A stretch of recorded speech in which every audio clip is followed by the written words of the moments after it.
நம்முடைய பெண் நிறுவனத்திலே இருந்தார். அவர் மூலமாகத்தான் ஐபேக் செய்திகள் எல்லாம் கசிந்திருக்கின்றன என்று இன்றைக்கு சொல்லப்படுகிறது. அதற்கு பிறகு விடுதலை சிறுத்தைகளுக்கு போனார். அங்கே இருந்து விஜய்க்கு தாவினார். இவர் தாவி இவருடைய உயரத்துக்கு இவ்வளவு தாவுவது அவ்வளவு நல்லதில்லை. அவருக்கு உயரமும் அதிகம், பேச்சும் அதிகம்.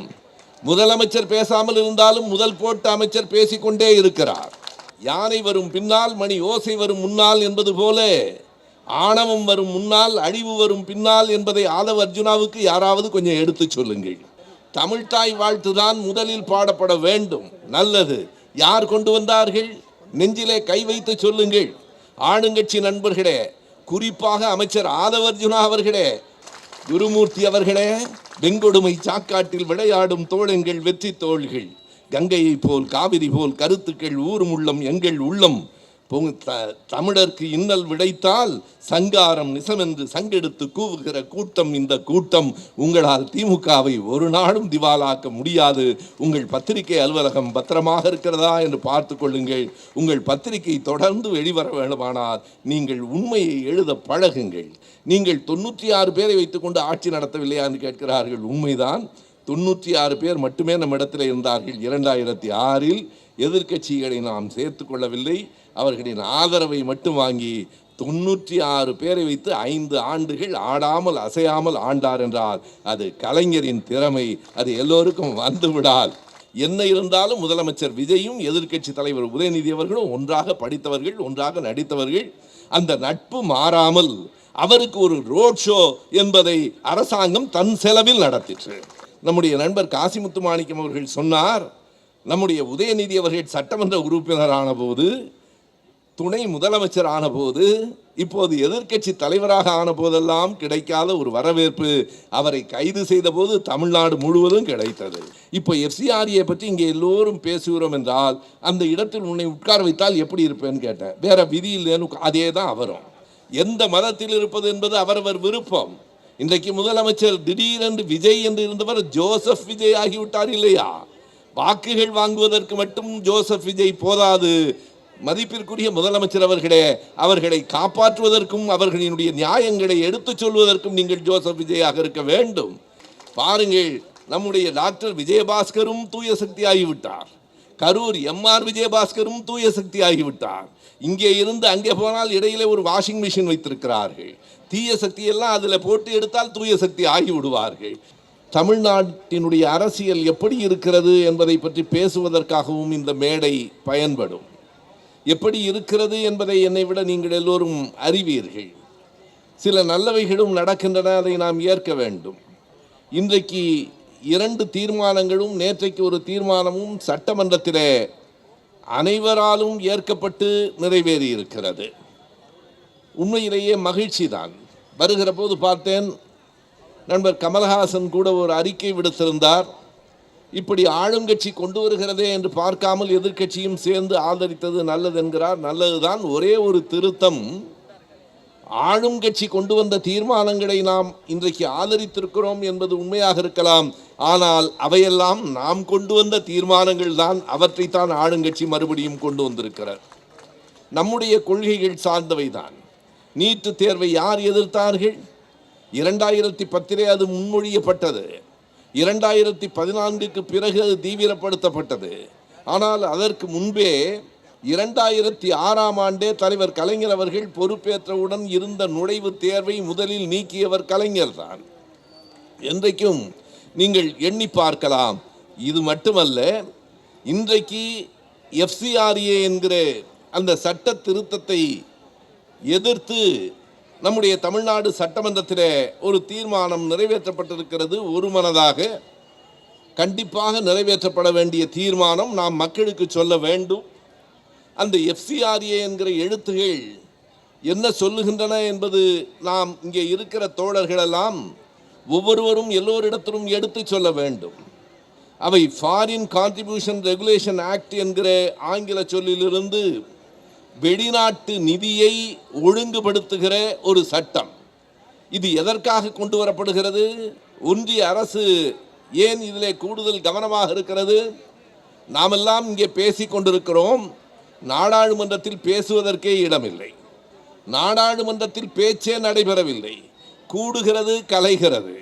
அதை கூட செய்திகள் எப்படி சொல்லுகின்றன என்றால், நாடாளுமன்றம் கூடியது வழக்கம் போல் கலைந்து விட்டது, வழக்கம் போல் ஒத்திவைக்கப்படுகிறது.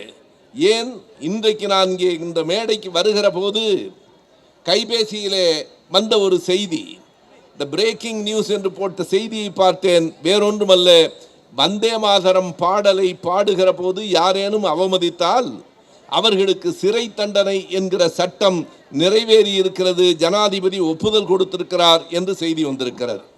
ஆனால் அதுவும் நாடாளுமன்றத்தில் விவாதிக்கப்படவில்லை. ஜனகணமன என்பது ஒரு பாட்டு. எண்ணி பாருங்கள், நேற்றைக்கு ஒரு தீர்மானம் சட்டமன்றத்திலே, தமிழ்தாய் வாழ்த்து தான் முதலில் பாடப்பட வேண்டும். நல்லது. யார் கொண்டு வந்தார்கள்? நெஞ்சிலே கை வைத்து சொல்லுங்கள். ஆளுங்கட்சி நண்பர்களே, குறிப்பாக அமைச்சர் ஆதவர்ஜுனா அவர்களே, கொஞ்சம் அதிகம் பேசுகிறவர் அவர்தான். அவருக்கு உயரமும் அதிகம், பேச்சும் அதிகம். முதலமைச்சர் பேசாமல் இருந்தாலும் முதல் போட்ட அமைச்சர் பேசிக்கொண்டே இருக்கிறார். நண்பர்களே, என்றைக்கும் ஒன்றை நினைவிலே வைத்துக் கொள்ள வேண்டும். ஆணவம் அழிவுக்கு முன்னால் வரும். யானை வரும் பின்னால், மணி ஓசை வரும் முன்னால் என்பது போல ஆணவம் வரும் முன்னால், அழிவு வரும் பின்னால் என்பதை ஆதவ அர்ஜுனாவுக்கு யாராவது கொஞ்சம் எடுத்து சொல்லுங்கள். செங்கோட்டையன் கட்சி மாறினார், ஓபிஎஸ் கட்சி மாறினார்.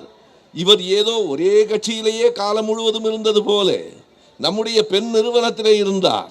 அவர் மூலமாகத்தான் ஐபேக் செய்திகள் எல்லாம் கசிந்திருக்கின்றன என்று இன்றைக்கு சொல்லப்படுகிறது. அதற்கு பிறகு விடுதலை சிறுத்தைகளுக்கு போனார். அங்கே இருந்து விஜய்க்கு தாவினார். இவர் தாவி இவருடைய உயரத்துக்கு இவ்வளவு தாவுவது அவ்வளவு நல்லதில்லை. நண்பர்களே, எதற்கு குறிப்பிடுகிறேன் என்றால், இன்றைக்கு அந்த FCRA சட்டம் என்பதை பற்றி சட்டமன்றத்திலே நம்முடைய உறுப்பினர்கள் மிக தெளிவாக பல செய்திகளை சொன்னார்கள்.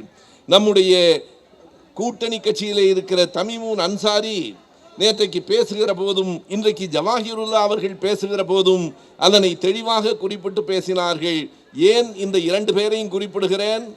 இவர்கள் இரண்டு பேரும் யாருடைய பிரதிநிதிகள் என்றால், இந்த சட்டம் யாரை ஒடுக்குவதற்காக கொண்டு வரப்பட்டிருக்கிறதோ அந்த சிறுபான்மை சமூகத்தை சேர்ந்தவர்கள். வெளிநாட்டிலே இருந்து வருகிற பணம், அதனை ஒழுங்குபடுத்த வேண்டும் என்பதில் ஒன்றும் பிழை இல்லை. நான் ஒரு கேள்வி கேட்கிறேன். வெளிநாட்டிலிருந்து இங்கே இருக்கிற யாருக்காவது பணம் வந்தால் யாருக்கும் தெரியாமல் அது வந்து விடுமா? அது வருமான வரித்துறைக்கு தெரியாதா? வங்கி கணக்கு மூலமாகத்தானே வருகிறது. வங்கி கணக்கு மூலமாக வருகிற ஒரு தொகையை வருமான வரித்துறை கணக்கில் எடுத்துக்கொள்ளாதா? நான் கேட்கிறேன், எதற்காக இவர்கள் இதனை கொண்டு வருகிறார்கள் என்றால், இது சிறுபான்மையினரினுடைய நிறுவனங்களுக்கு பணம் போய் சேரக்கூடாது. 3332 நிறுவனங்கள் 2010 இருந்தன. அதில் பாதியாக இன்றைக்கு குறைந்து விட்டது. எப்படி?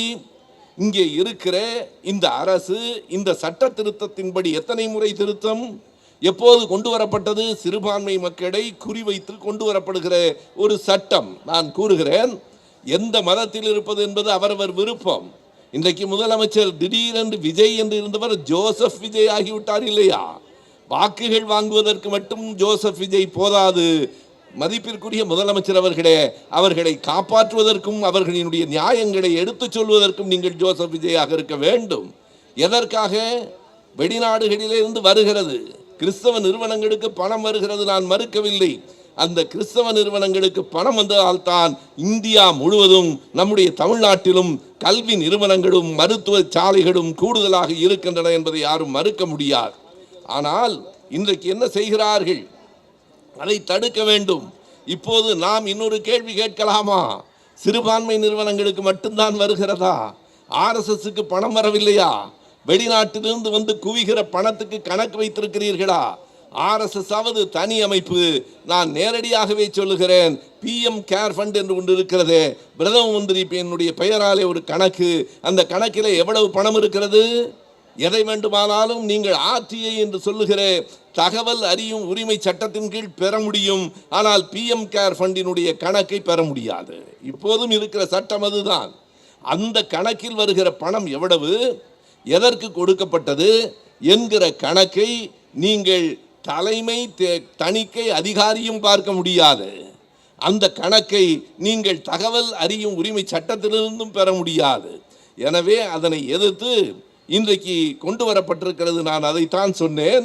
ஆளும் கட்சி கொண்டு வந்தாலும், நமக்கு எதிராக இருக்கிற கட்சி கொண்டு வந்தாலும், நம்மை தீய சக்தி என்று தெரு தெருவாக பேசியவர்கள் கொண்டு வந்தாலும் கூட நாம் நல்லவைகளை ஆதரிப்பதால் நாம் எப்போதும் தூய சக்தி என்பது அவர்களுக்கு புரிந்தாக வேண்டும். பாருங்கள், நம்முடைய டாக்டர் விஜயபாஸ்கரும் தூய சக்தி ஆகிவிட்டார். கரூர் எம்ஆர் விஜயபாஸ்கரும் தூய சக்தி ஆகிவிட்டார். இங்கே இருந்து அங்கே போனால் இடையிலே ஒரு வாஷிங் மிஷின் வைத்திருக்கிறார்கள்.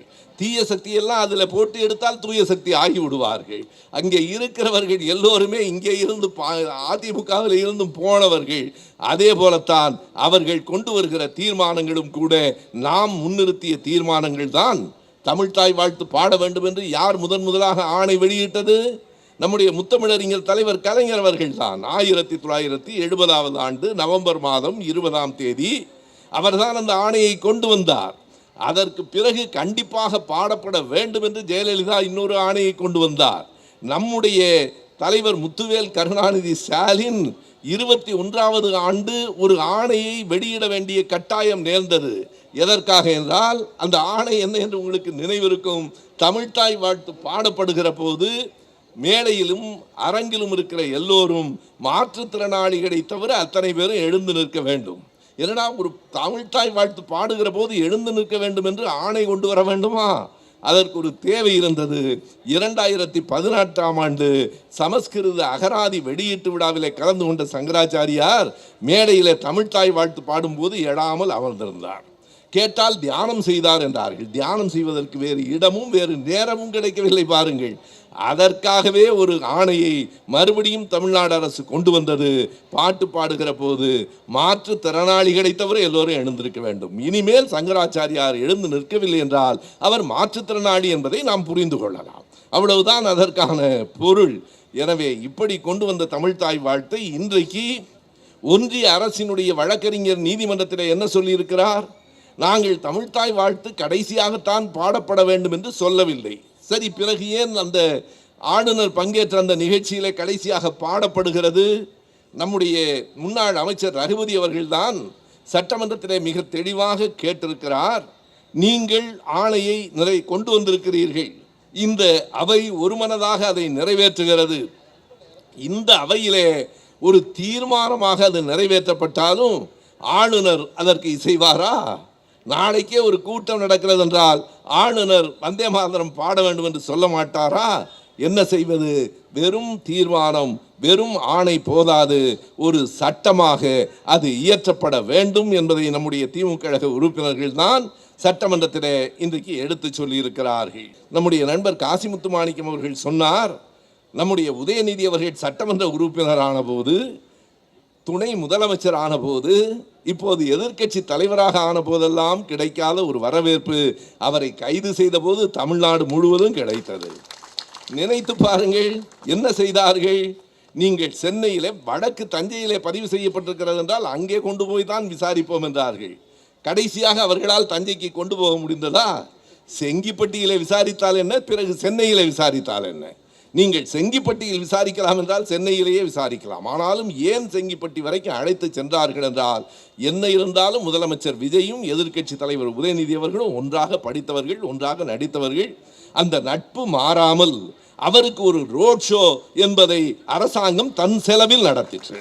அதுதானே ஒரு பெரிய சாலை வலம் நடந்தது. எல்லோரும் பார்க்கட்டும். அன்றைக்கு ஒரு நாள் முழுவதும் நீங்கள் எண்ணி பாருங்கள், வேறு ஏதாவது வேலை நடந்ததா? வேறு ஏதாவது செய்தி வந்ததா? தொலைக்காட்சியை எப்போது திருப்பினாலும் இப்போதுதான் திண்டிவனத்துக்கு போயிருக்கிறார், இங்கே இருந்து அடுத்து விழுப்புரத்தை தாண்டுகிறார் என்று யாருக்கும் ஒரு பெரிய பதவியேற்க போகிறவர்களுக்கு கூட இவ்வளவு விளம்பரம் ஊடகங்களிலே கிடைக்காது. நான் எண்ணி பார்த்தேன், தலைவர் கலைஞர் அவர்கள் எழுதுவார், 1964 பிப்ரவரி 16 என் வாழ்நாளில் மறக்க முடியாத நாள் என்று நெஞ்சுக்கு நீதியில் எழுதுவார். அந்த நாளில் என்ன நடந்தது? அப்போதுதான் இந்திய எதிர்ப்பு போராட்டம் கொழுந்து விட்டு எரிந்து கொண்டிருந்தது. கலைஞர் முரசொலி அலுவலகத்தில் அமர்ந்து அடுத்த நாள் வர வேண்டிய கட்டுரைகளை எழுதி கொண்டிருக்கிறார். இரவு நேரம் வெளியிலே வருகிற போது காவல்துறை காத்திருக்கிறது அவரை அழைத்து செல்வதற்காக. அழைத்து சென்றார்கள். அங்கே காவல் நிலையத்தினுடைய ஆணையர் அலுவலகத்திலே அமர்த்தினார்கள். அடுத்த நாள் காலையில் பாருங்கள் எவ்வளவு ஒரு பெரிய ஒற்றுமை என்று. அடுத்த நாள் எங்கே போய் தேநீர் கொடுத்தார்கள்? இதே திண்டிவனம் காவல் நிலையத்திலே தான். தாத்தாவுக்கு நடந்ததெல்லாம் பேரனுக்கும் நடக்க வேண்டும் என்று விஜய் விரும்பி இருக்கிறார். பிறகு திண்டிவனத்தில் இருந்து திருச்சிக்கு அழைத்து சென்றார்கள். அன்றைக்கு இரவு மதுரை சிறையிலே அவரை தங்க வைத்தார்கள். அடுத்த நாள் காலையிலே பாளையங்கோட்டைக்கு கொண்டு போனார்கள். அந்த பாளையங்கோட்டை சிறைச்சாலைக்கு பிறகுதான் தலைவரின் புகழ் தமிழ்நாடு முழுவதும் பெரிதும் பறந்து வளர்ந்தது. எனவே தாத்தாவை போல பேரனையும் ஆக்கிவிட வேண்டும் என்கிற எண்ணத்தில் அன்றைக்கு கைது செய்தார்களே. எத்தனை விதமான ஒடுக்குமுறைகள், எத்தனை விதமான அடக்குமுறைகளை நாம் சந்தித்திருக்கிறோம். இன்று காலையிலே துக்ளக் இதழிலே ஒரு செய்தி வந்திருக்கிறது, நீங்கள் பார்க்க வேண்டும். வேறு வழி இல்லாமல் துக்ளக்கெல்லாம் நான் படித்து தொலைக்கிறேன். என்ன எழுதியிருக்கிறார்கள் என்று தெரிந்து கொள்வதற்காக படிக்கிறேன். இன்று காலையிலே ஒரு கேள்வி பதிலிலே துக்ளக் எழுதியிருக்கிறது, 2026 தேர்தலோடு திமுக திவாலாகிவிட்டது. எத்தனை ஆசை, எத்தனை கனவு, எவ்வளவு எதிர்பார்த்து காத்திருக்கிறார்கள். குருமூர்த்திகளே குறித்து கொள்ளுங்கள், திமுக திவாலாகிவிட்டது என்று எழுதியிருக்கிற குருமூர்த்தி அவர்களே, இன்னும் ஒரு 100 ஆண்டு ஆனாலும் இம்மண்ணில் இந்த இருவண்ண கொடிதான் எழுந்து பறக்கும். குருமூர்த்தி அவர்களே, வெங்கொடுமை சாக்காட்டில் விளையாடும் தோழங்கள் வெற்றி தோள்கள், கங்கையை போல் காவிரி போல் கருத்துக்கள் ஊரும் உள்ளம் எங்கள் உள்ளம். தமிழருக்கு இன்னல் விடைத்தால் சங்காரம் நிசமென்று சங்கெடுத்து கூவுகிற கூட்டம் இந்த கூட்டம். உங்களால் திமுகவை ஒரு நாளும் திவாலாக்க முடியாது. உங்கள் பத்திரிகை அலுவலகம் பத்திரமாக இருக்கிறதா என்று பார்த்து கொள்ளுங்கள். உங்கள் பத்திரிகை தொடர்ந்து வெளிவர வேண்டுமானால் நீங்கள் உண்மையை எழுத பழகுங்கள். திமுகவின் மீது இருக்கிற கோபம், திமுகவை எப்படியாவது அழித்து விட வேண்டும் என்று குருமூர்த்தி அவர்களே, நீங்கள் அல்ல, உங்கள் பாட்டனுக்கு பாட்டன், நீங்கள் உங்களுக்கு குருவாக நினைக்கிற சோவிலே இருந்து எல்லோரும் திமுகவை அழித்து விட வேண்டும் என்று தான் நினைத்தார்கள். ஒரு நாளும் முடியாது, ஒரு நாளும் அப்படி நடக்காது. காரணம் என்ன என்றால், நான் முதலில் சொன்னேன், வெற்றி பெற்றால் தான் திமுக கழகம் என்று யாராவது நினைத்தால் அவர்களுக்காகத்தான் சொன்னேன். கோட்டைகள் வந்து போகும், கொள்கைதான் நிலைத்து வாழும் என்பதை உணர்ந்தவர்கள் நாங்கள். கோட்டைகள் வரும் போகும், கோட்டைகளிலேயே வாழ்கிறவர்கள் இல்லை நாங்கள்.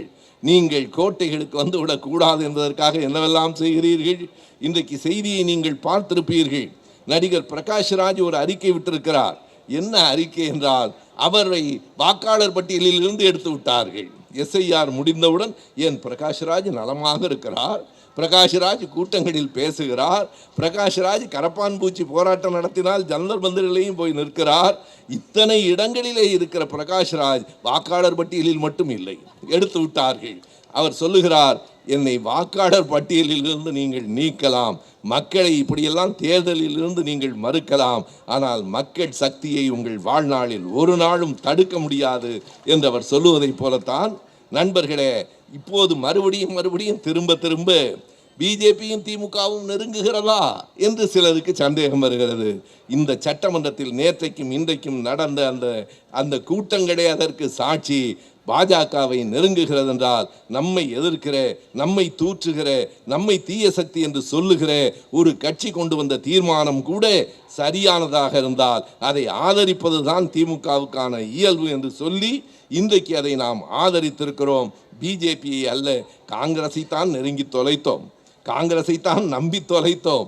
காங்கிரஸ் செய்த கொடுமைகளை எல்லாம் மறந்து கலைஞர் அவர்கள் 2013 ஒரு முறை சொன்னார், இன்னமும் சரியாய் சொன்னால் அந்த நாள் எனக்கு நினைவிருக்கிறது. அண்ணன் TR பாலு அவர்கள் காலையிலே தொலைபேசினார்கள், தம்பி அறிவாலயத்துக்கு வந்துருங்க, தலைவர் வர சொன்னார். சரி என்னன்னு கேட்டேன். ஒன்றும் இல்லை, இன்னைக்கு ஒரு செயற்குழு கூட்டம், தலைமை செயற்குழு கூட்டம் இருக்குது, நான் உங்களை வர சொல்லியிருக்கார், வந்துருங்க. போயிட்டேன். அந்த கூட்டத்திலே தான் முடிவெடுக்கப்பட்டது, இனி காங்கிரஸோடு உறவு வேண்டாம் என்று. அந்த கூட்டம் முடிகிற போது தலைவர் என்னை அழைத்து சொன்னார், காங்கிரஸை விட்டு வெளியே வந்தால் உனக்கு சந்தோஷமாக இருக்குமேங்கிற கதை ஒன்று வர சொன்னேன். அதை நேரடியாக சொன்னார். அப்போது கலைஞர் எழுதினார், கூடா நட்பு கேடாய் முடியும் என்று. போனால் போகிறது என்று மறுபடியும் சேர்ந்தோம், நெருக்கடியை மறந்தோம், அவர்கள் செய்த துரோகங்களை மறந்தோம். இன்றைக்கு சட்டமன்றத்திலே அந்த உயர்கல்வித்துறை அமைச்சர் விஸ்வநாதன் பேசிய பேச்சை நான் கேட்டேன். அடே அப்பா, விஜயனுடைய தொண்டர் கூட இப்படி பேச மாட்டார், அங்கே இருக்கிற அமைச்சர்கள் கூட அடக்கித்தான் பேசுகிறார்கள். காங்கிரஸ் கட்சிக்கு என்ன நேர்ந்தது என்று எண்ணி பார்க்க வேண்டியிருக்கிறது. ராகுல் காந்தி அவர்களை இந்தியாவின் அடுத்த பிரதமர் என்று அறிவித்தவர் நம்முடைய தலைவர் தான். நாங்கள் ராஜீவ் காந்தியை மறந்து விட்டோம், ராகுல் காந்தி இன்றைக்கு மக்களுக்கு வேலை செய்வார் என்று கருதுகிறோம் என்று நம்பி அவரை அடுத்த பிரதமர் என்று சொன்னவர் கூட நம்முடைய தலைவர் கலைஞர் அவர்கள்தான். அவர் சென்னைக்கு வந்து, தமிழ்நாட்டுக்கு வந்து ஒரே மேடையில் இல்லாமல் வேறு மேடையில் பேசிவிட்டு போனார். ஒன்றை நினைவிலே வைத்துக் கொள்ள வேண்டும், இன்றைக்கு நம்முடைய அண்ணன் ஏவா வேலு அவர்கள் சட்டமன்றத்திலே ஒரு செய்தியை சரியாக சொன்னார். நாங்கள் 108 பேர் இருக்கிறோம், 108 பேர் இருக்கிறோம் என்று பெருமை பேசாதீர்கள். 234 பேர் இருக்கிற அவையில் 108 என்பது பெரும்பான்மை இல்லை, புரிந்து கொள்ளுங்கள். அப்படியானால் என்ன பொருள்? 130 பேருக்கு மேலாக உங்களுக்கு எதிராக இருக்கிறார்கள் என்றுதான் பொருள். நீங்கள் எந்த இடத்தில் 108 இடங்களிலே வெற்றி பெற்றிருக்கிறீர்கள், அதில் கூட 107 தான் ஒன்று போய்விட்டது. ஒரே மனிதர் 2 தொகுதியில் நின்றதனாலே. இவருக்கு முன்னோடி ஒருவர் இருக்கிறார், ஜெயலலிதா, உங்களுக்கு நினைவிருக்கலாம். அவர் என்ன செய்தார் என்றால் 2001 தேர்தலிலே 4 தொகுதிகளிலே வேட்புமனு கொடுத்தார். சட்டமே என்ன சொல்கிறது என்றால் அதிகப்படியாக ஒருவர் 2 தொகுதிகளில் போட்டியிடலாம். ஜெயலலிதா 4 தொகுதிகளில் வேட்புமனு கொடுத்தார். 4ம் செல்லாது என்று சொல்லிவிட்டார்கள். என்ன சொன்னார் என்றால், பாருங்கள், திமுக சதி செய்து விட்டது, திமுகவா தேர்தல் ஆணையத்தை நிறுத்துகிறது, இவர்களுக்கு என்ன செய்தாலும் மழை பெய்கிறதா வெள்ளம் வருகிறதா திமுகவின் சதிதான் என்று பிள்ளைகளுக்கு சொல்லி வைத்திருக்கிறார்கள். அதை நம்புகிற பிள்ளைகளும் இந்த நாட்டில் இருக்கிறார்கள்.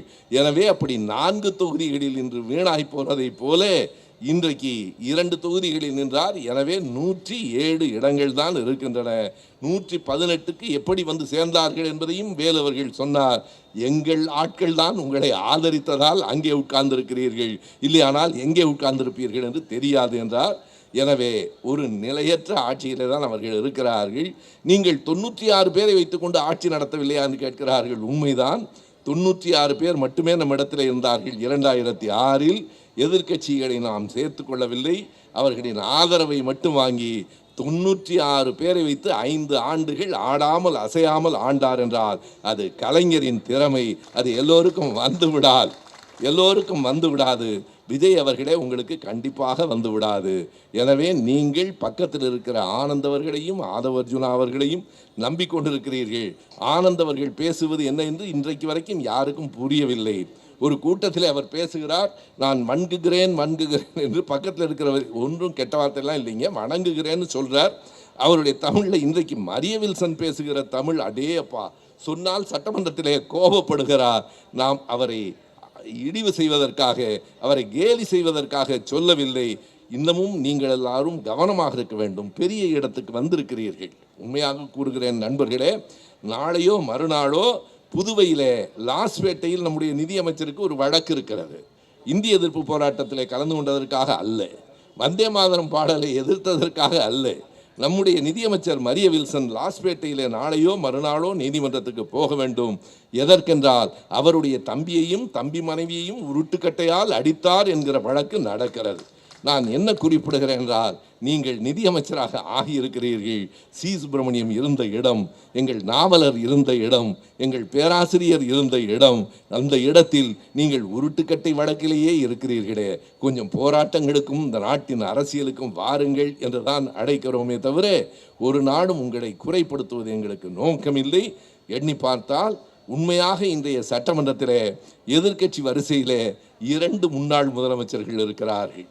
ஒரு எதிர்க்கட்சி தலைவர், முன்னாள் துணை அமைச்சர், துணை முதலமைச்சர் இருக்கிறார். இது உங்களுக்கு கிடைத்திருக்கிற ஒரு மிகப்பெரிய வாய்ப்பு. இது ஒரு பெரிய கௌரவம். 2 முன்னாள் முதலமைச்சர்களும் ஒரு முன்னாள் துணை முதலமைச்சரும் அமர்ந்திருக்கிற இடத்திலே நீங்கள் முதலமைச்சராக அமர்ந்திருக்கிறீர்கள். நான் வேடிக்கைக்கு சொல்லவில்லை. இந்த FCRA பற்றிய தீர்மானம் விவாதம் சட்டமன்றத்திலே நடந்து கொண்டிருக்கிற போது என் மனைவி கேட்டார், என் முதலமைச்சர் ஏன் இப்படி சும்மாவே உட்கார்ந்துருக்கிறாருன்னு கேட்டார். நான் சொன்னேன், ஒரே ஒரு கேள்வி நான் உன்னை கேட்கிறேன், FCRA உனக்கு தெரியுமா என்று கேட்டேன். நீ எனக்கு தெரியல.